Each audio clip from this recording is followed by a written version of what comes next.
Η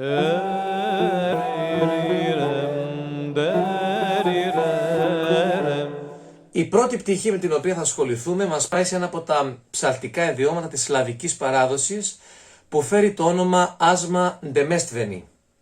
Οι ρίζες αυτού του άσματος ανάγονται στα μέσα του 11ου αιώνα. Συγκεκριμένα ένα ρωσικό χρονικό του 16ου αιώνα αναφέρει ότι το 1053 ο Μέγας Δούκας του Κιέβου Γιαροσλάβ κάλεσε από την Κωνσταντινούπολη 3 Έλληνες ψάλτες και, λέει το χρονικό, από τότε ξεκίνησε στα εδάφη της Ρωσίας ένα αγγελικό ψάλσιμο σε 8 ήχους, ρωσικά γκλάση, και ιδίως μια τρίφωνη γλυκιά εναρμόνιση και το πιο γλυκό ντεμέστβενη ψάλσιμο.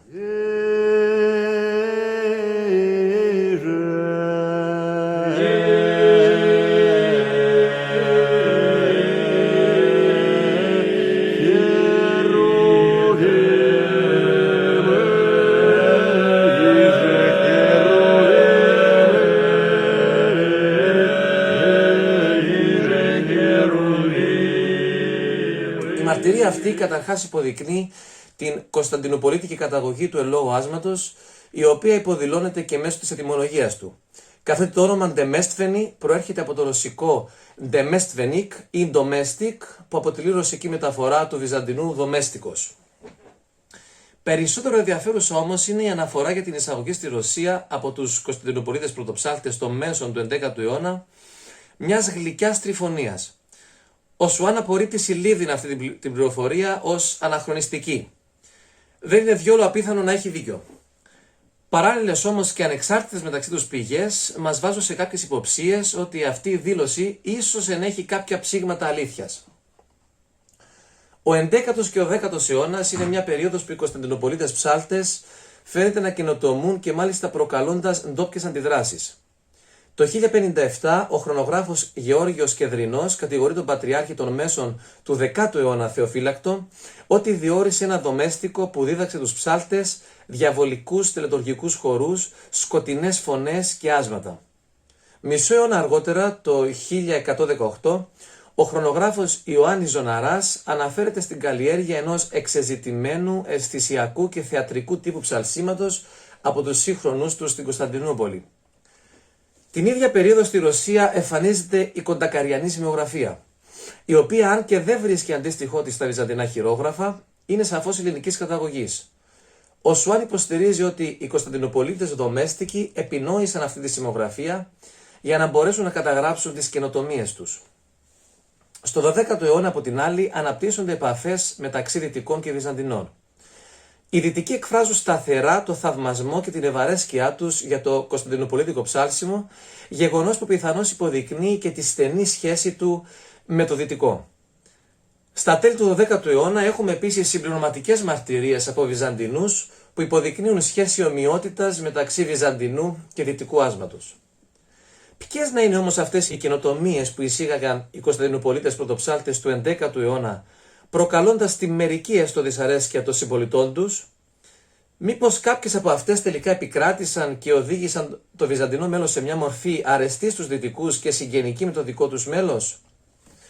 Η μία υπόθεση είναι ότι στο βυζαντινό μέλος εισήχθησαν μελισματικά, πιθανώς αυτοσχεδιαστικά μονοφωνάρικα περάσματα που ξένησαν τους συντηρητικούς κύκλους της εποχής.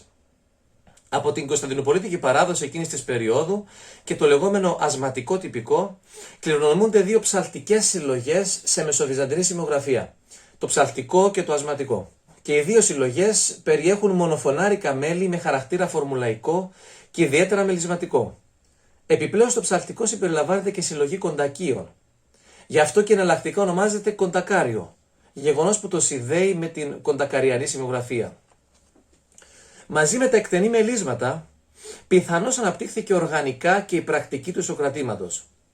Ο Στάθης και η Σπυράκου συγκεντρώνουν όλες τις σποραδικές μαρτυρίες χρήσης ισοκρατήματος στα βυζαντινά χειρόγραφα και παρατηρούν ότι πάντοτε εμφανίζονται σε περιπτώσεις καλοφωνικής και συχνά σολιστικής εκτέλεσης του μέλους από το δομέστικο.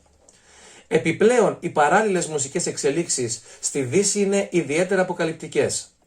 Στα τέλη του 12ου με αρχές του 13ου αιώνα, αναπτύσσεται η λεγόμενη σχολή της Notre Dame.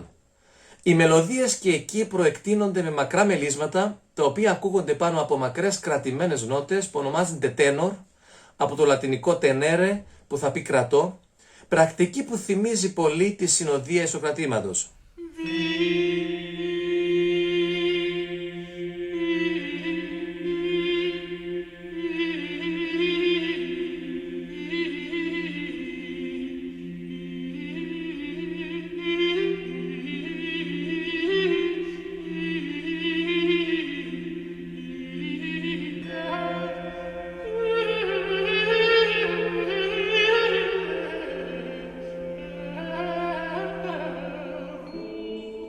Αυτή λοιπόν είναι η δεύτερη πιθανή καινοτομία που εισήγαγαν οι Κωνσταντινουπολίτες ψάλτες. Αλλά υπάρχει λοιπόν και για μια τρίτη. Γύρω στα 1200 γράφεται δυτικά των Άλπιων μια ανώνυμη μουσική πραγματεία με τίτλο Summa Musicae. Σε αυτήν γίνεται συχνή χρήση ελληνικών όρων αντί των αντίστοιχων της Notre Dame, γεγονός που υποδεικνύει πιθανή σχέση του συγγραφέα της με τους βυζαντινούς κύκλους. Στην πραγματεία περιγράφονται δύο μεγάλες κατηγορίες πολυφωνίας. Μία με ισοκράτημα που ονομάζεται μπασίλικα και μία χωρίς ισοκράτημα που ονομάζεται οργάνικα, παραπέμποντας στη χρήση του οργάνου της Notre Dame. Η πρώτη κατηγορία πολυφωνίας είναι εντελώς άγνωστη στη δυτική πολυφωνική πρακτική της εποχής, γεγονός που σε συνδυασμό με τη χρήση του ελληνικού όρου μπασίλικα μας κάνει να υποψιαστούμε αναφορά σε κωνσταντινοπολίτικη πρακτική. Να υπενθυμίσουμε ότι η Αγία Σοφία αποτελεί αντιπροσωπευτικό δείγμα τρουλαίας βασιλικής, λατινιστή μπασίλικα. Αλλά το Summa Musicae δεν μένει ως εκεί. Διακρίνει την πολυφωνία μπασίλικα σε δύο περαιτέρω είδη. Το πρώτο ονομάζεται διαφωνία μπασίλικα, στο οποίο ο ένας εκτελεστής κρατά μία νότα συνεχώς, ενώ ο άλλος αρχίζει μία πέμπτη ή μία οκτάβα ψηλότερα να τραγουδά μια μελωδία, κάντους, που πότε ανεβαίνει και πότε κατεβαίνει, αλλά πάντα συμφωνεί με αυτόν που κρατά τη βάση για αυτόν. Πρόκειται εν ολίγης για τυπική ψαλμόδηση μονοφωνικής μελωδίας με συνοδεία ισοκρατήματος. Το δεύτερο και πιο ενδιαφέρον για μας είδος ονομάζεται τριφωνία μπασίλικα, στο οποίο συνηχούν τρεις φωνές. Ο ισοκράτης που παραμένει συνεχώς στη χαμηλότερη νότα ως βάση, ο κύριος ψάλτης που αρχίζει τη μελωδία μία πέμπτη ψηλότερα από τη βάση και ο δεύτερος ψάλτης που αρχίζει στην οκτάβα, δηλαδή στην τέταρτη της κύριας φωνής. Επιπλέον ο συγγραφέας μας ενημερώνει ότι και στα δύο είδη της πολυφωνίας μπασίλικα μόνο η βασική μελωδία καταγράφεται, ενώ το ισοκράτημα και η δεύτερη φωνή γίνονται αυτοσχέδια. Μήπως λοιπόν η τρίτη καινοτομία που εισήγαγαν οι Κωνσταντινοπολίτες δομέστικοι ήταν αυτή της στοιχειώδους τριφωνίας με ισοκράτημα και αυτοσχεδιασμό σε διάστημα τέταρτης? Στα μέσα του 15ου αιώνα εμφανίζονται για πρώτη φορά σαφείς μαρτυρίες βυζαντινής δίφωνης ψαλμόδησης ή τρίφωνης, αν συμπεριλάβουμε και το ισοκράτημα, οι οποίες προέρχονται από τα ίδια τα βυζαντινά χειρόγραφα. Σε όλες τις περιπτώσεις οι μαρτυρίες αυτές συνδέονται με την ψαλτική παράδοση της Κρήτης και της Κύπρου και αφορούν τα λεγόμενα διπλά μέλη.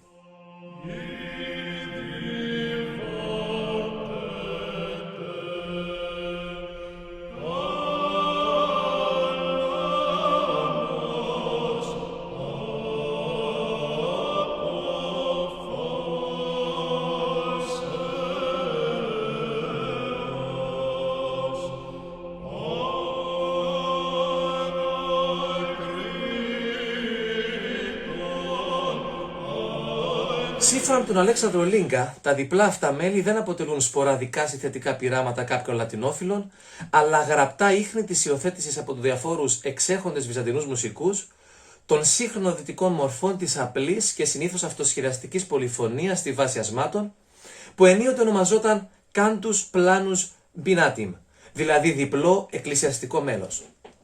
Τα μέλη όμως αυτά δεν φαίνεται να συνδέονται με τις πολυφωνικές καινοτομίες που υποθέτουμε ότι εισήγαγαν οι δομέστικοι του 11ου και του 10ου αιώνα. Τρία στοιχεία θεωρώ ότι μπορούν να μας διαφωτίσουν επ' αυτού. Στοιχείο πρώτο.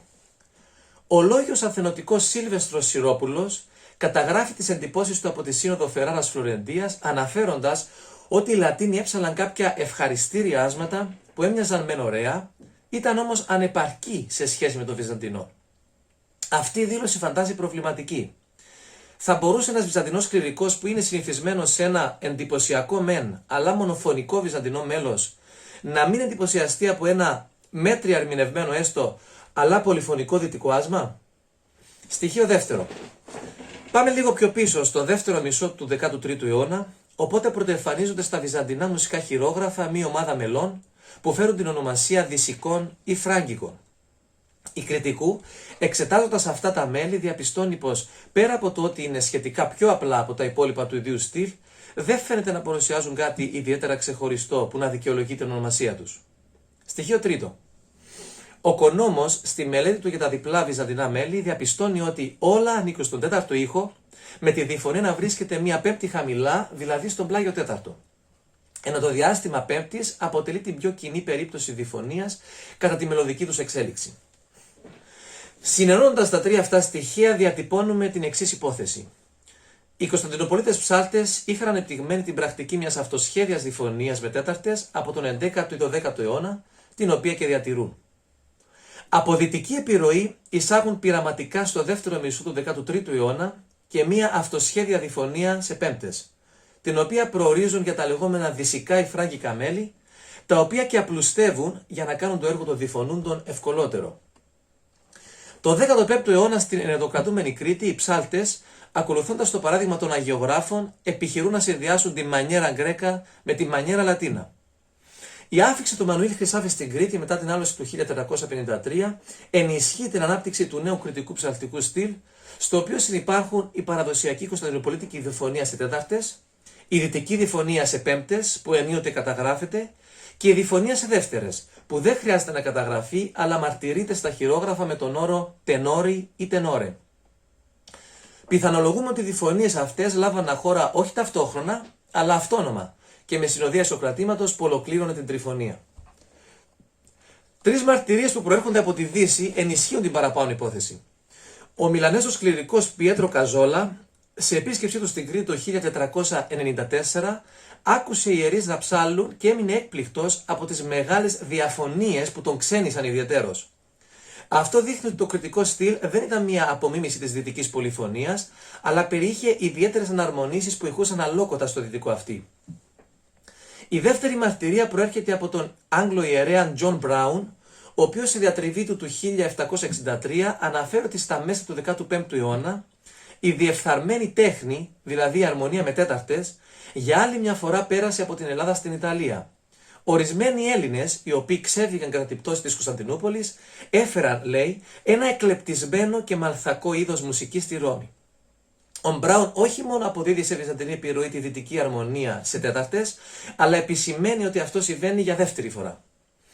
Τέλος, ο Ιταλός θεωρητικός της μουσικής Τζοσέφο Ζαρλίνο, σε σύγγραμμά του 1562 επιχειρεί να αντικρούσει όσους θεωρούσαν το διάστημα τέταρτης ως διάφωνο, λέγοντας: «Αν είναι όντως διάφωνο όπως λένε, δεν θα το χρησιμοποιούσαμε στις συθέσεις μας, ούτε οι σύγχρονοι Έλληνες θα το είχαν στα πολυφωνικά τους άσματα που τα ακούμε εδώ στη Βενετία σε κάθε γιορτή».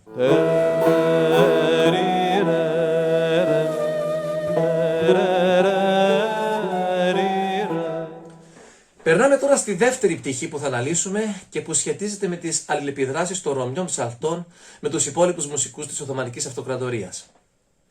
Στις αρχές του 13ου αιώνα, η περιοχή νότια της Νίκαιας που κατοικούνταν από ευκατάστατους Βυζαντινούς ενσωματώθηκε βαθμιδών στο Σουλτανάτο της Ρου, των Σελτζούκων, το οποίο ήταν πολυεθνικό και ανοιχτό στην πολιτισμική διάχυση. Η ιστορική αυτή συγκυρία ευνοεί την εμφάνιση των πρώτων κρατημάτων στα τέλη του 13ου με αρχές του 14ου αιώνα εξαιτίας περσικής επιρροής. Οι Πέρσες χρησιμοποιούσαν ήδη από τον 11ο αιώνα τις άσημες λέξεις τανατίν και τανανίν στο πλαίσιο εκμάθησης των ρυθμικών κύκλων. Οι Βυζαντινοί δανείζονται αυτή την ιδέα και πρωτοτυπούν, μετατρέποντάς την σε αυτό το νεοφανές συνθετικό είδος, το οποίο συχνά παρεμβάλλουν στις καλοφωνίες τους. Το κράτημα παραμένει σταθερά σημείο όσμωσης της ψαλτικής με άλλες μουσικές της Οθωμανικής Αυτοκρατορίας και κυρίως τη μουσική της Οθωμανικής Αυλής, η οποία μέχρι τα τέλη του 16ου αιώνα είναι ταυτόσιμη με την περσική. Αυτό διαφαίνεται και στις διάφορες ονομασίες των κρατημάτων, καθότι Πέρσικον ή Πέρσικον τασνίθ είναι μέχρι εκείνη την περίοδο ο πιο συνήθις τίτλος κρατήματος που αναφέρεται σε εξωτερική επιρροή. Στα τέλη του 16ου αιώνα, η Οθωμανική μουσική του παλατιού αρχίζει να αποκτά δική της φυσιογνωμία και ταυτότητα και να διαφοροποιείται από την περσική. Ο Θεοφάνης Καρίκης, μελουργός και ισχυρή προσωπικότητα της Κωνσταντινούπολης, συθέτει ένα πεστρέφι, ένα νάι και το σημαντικότερο, ένα περσικόν όλων κατάρρητων προς το Ισμαηλιτικόν κράτημα, του οποίου επιγραφή θα μπορούσε ελεύθερα να μεταφραστεί ως περσικό, ποτισμένο ολοσχερός με στοιχεία που το οδηγούν ώστε να είναι τουρκικό. Η δήλωση αυτή, κατά τη γνώμη μου, συμπυκνώνει ακριβώς τη μετάβαση από την περσική μουσική σε μια διακριτή οθωμανική μουσική και δηλώνει τη βαθιά γνώση του συνθέτη για τα μουσικά δρόμενα της εποχής του και της περιοχής του.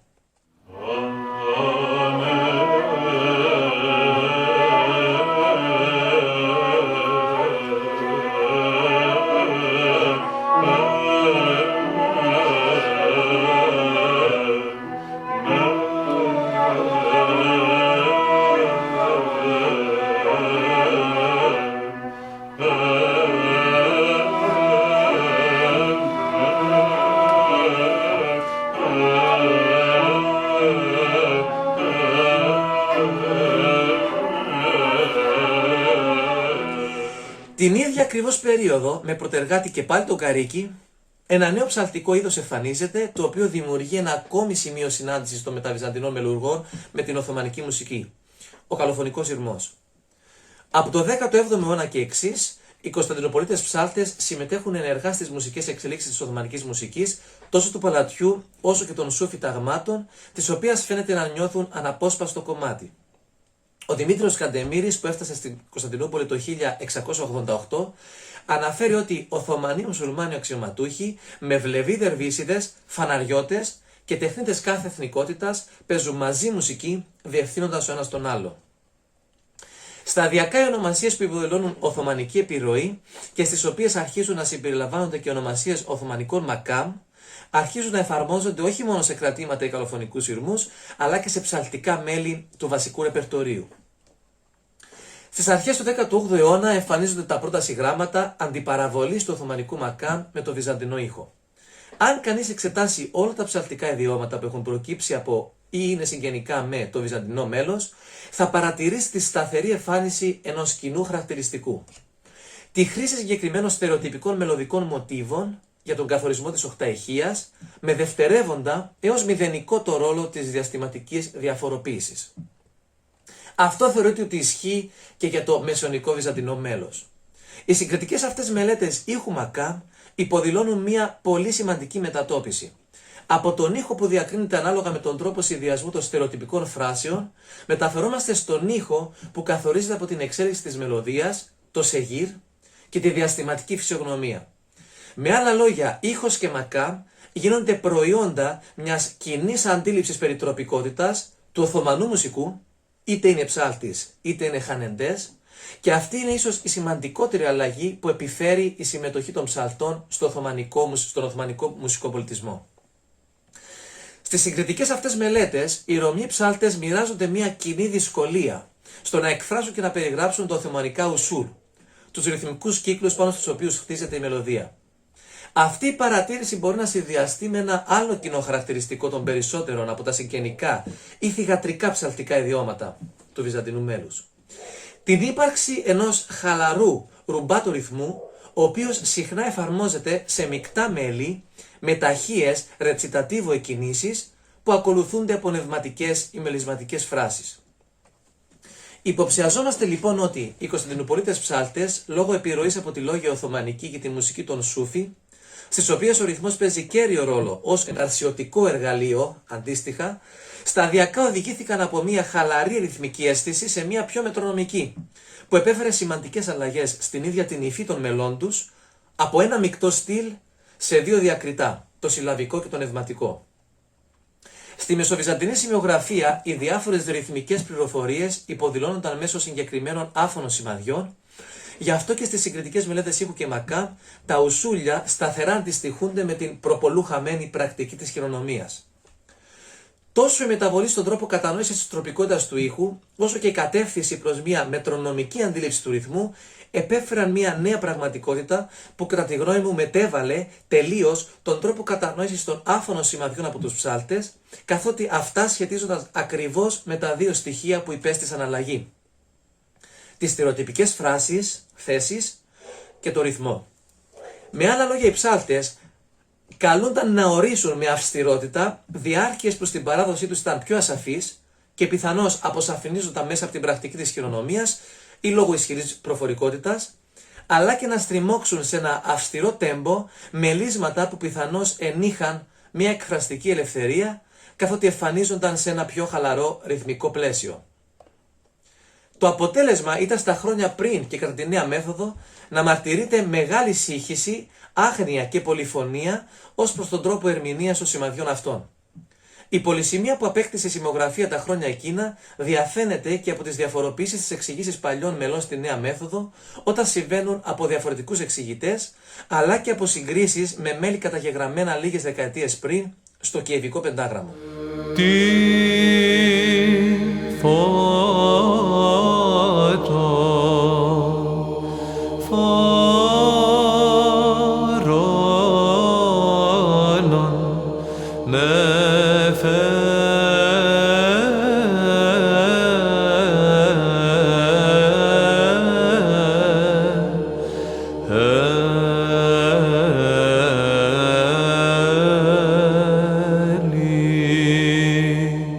Ο τελευταίος μας σταθμός αφορά τον Πέτρο Πελοποννήσιο με εστίαση της προσοχής μας σε δύο σημεία. Το πρώτο είναι ότι ποικίλες μαρτυρίες συνδέουν το όνομά του τόσο με τη θρησκευτική μουσική των Σούφι, όσο και με τη λόγια Οθωμανική μουσική του παλατιού, την οποία υπηρέτησε ως συνθέτης. Το δεύτερο είναι ότι από ποικίλες και πάλι μαρτυρίες, ο Πέτρος θεωρείται μεταρρυθμιστική μορφή καθοριστικής σημασίας για την εξέλιξη και τον καθορισμό της φυσιογνωμίας του νεοβυζαντινού ιδιώματος των αρχών του 19ου αιώνα. Αρκετές από αυτές μάλιστα συνδυάζουν μεταρρυθμίσεις του Πέτρου με Οθωμανική επιρροή. Στα 1823 ο Ρουμάνος ιερομόναχος και μελουργός Μακάριε κατηγορεί τον Κωνσταντινοπολίτικο στυλ ότι έχει δεχθεί ισχυρή επιρροή από τα Οθωμανικά τραγούδια και ότι το ύφος των Κωνσταντινοπολιτών ψαλτών έχει γίνει ταυτόσιμο με αυτό των Τούρκων. Κατηγορεί επίσης τους Έλληνες ψάλτες ότι έχουν αναμίξει τις ψαλμοδίες τους με τα πεστρέφια και τα τραγούδια που οι Τούρκοι τραγουδούν στις καφετέριες. Σαν αρχή αυτής της παρακμής θεωρεί τον Πέτρο Πελοποννήσιο. Στον αντίποτα του διεφθαρμένου Κωνσταντινοπολίτικου στυλ θεωρεί ότι βρίσκεται το αγιορείτικο, το οποίο διατηρεί την παλιά πλούτα του μέλους. Μελετώντας τα καταγεγραμμένα στο πεντάγραμμο μέλη του χειρογράφου Σινά 1477, τα οποία πιθανότατα απηχούν την αγιορείτικη παράδοση των μέσων του 18ου αιώνα, διαπιστώνουμε ότι όντως οι μελωδικές φράσεις είναι συχνά πιο απλά γραμμένες και με μισές διάρκειες σε σχέση με τις εξηγήσεις της νέας μεθόδου, γεγονός που υποδεικνύει μια αργή και ενίοτε ρουμπάτο ερμηνεία τους. Στην Κωνσταντινούπολη του 18ου αιώνα, από την άλλη, μια ιδιαίτερη πρακτική επεξεργασία των παλιών Οθωμανικών μελωδιών λαμβάνει η χώρα. Βασικά χαρακτηριστικά της είναι ο συχνά αλλεπάλληλος διπλασιασμός των ρυθμικών ουσούλ, με αποτέλεσμα οι μελωδίες να διπλασιάζονται, να διαπλατείνονται και κατά συνέπεια να γίνονται ποικιλματικές. Η εικασία μας λοιπόν είναι ότι ο Πέτρος συνέβαλε καθοριστικά ώστε αυτή η πρακτική, που πιθανότατα καλύφθηκε υπό τον όρο εξήγηση και που είχε ξεκινήσει προπολού από τους προκατόχους του, να διαδοθεί και να εξαπλωθεί σε όλο σχεδόν το φάσμα του ψαλτικού ρεπερτορίου, καθιστώντας το Κωνσταντινοπολίτικο στυλ διακριτό από το αγιορείτικο. Ευχαριστώ πολύ.